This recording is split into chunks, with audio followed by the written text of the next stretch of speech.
विदर्भाच्या नेत्यांच्या राजकीय दबावापोटी क्लीन चिट नंतर घायवळला पासपोर्ट मिळालं। कुणाचा दबाव होता? निवडणुकीमध्ये घायवळनं कुणाचं काम केलं? फडणवीसांकडून हा सवाल उपस्थित आहे।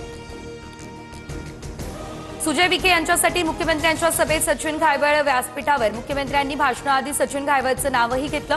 रोहित पवार यांनी व्हिडिओ दाखवला। निलेश घायवळला पासपोर्ट कसा मिळाला? पोलीस व्हेरिफिकेशन कुणी केलं? अमित शहा यांच्याकडे मुद्दा मांडणार सुप्रिया सुळे यांची माहिती।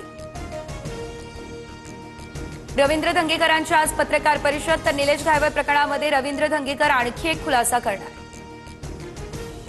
घायवळ प्रकरणामध्ये रवींद्र धंगेकरांची शिंदेंकडून कान उघडणी, सूत्रांची माहिती, तर गुन्हेगारी कमी करण्यासाठी आवाज उठवत असेल तर माझे नेते मला अडवणार नाही, धंगेकरांचं हे उत्तर।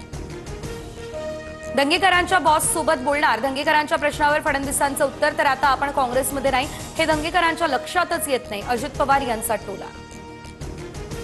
आम्ही उद्धव ठाकरे यांना रस्त्यावर उतरू देणार नाही, शेतकऱ्यांना योग्य मदत करू, शेतकऱ्यांसाठी पुन्हा रस्त्यावर उतरू, या ठाकरेंच्या वक्तव्यानंतर फडणवीसांचं उत्तर। मी मुख्यमंत्री असतो तर शेतकरी कर्जमाफीसाठी योग्य वेळेची वाट बघितली नसती, तर नरेगातून जाहीर केलेल्या 3 लाखांपैकी 1 लाखांची मदत दिवाळीआधी द्या, उद्धव ठाकरे यांची ही मागणी। मोर्चात आपल्यासोबत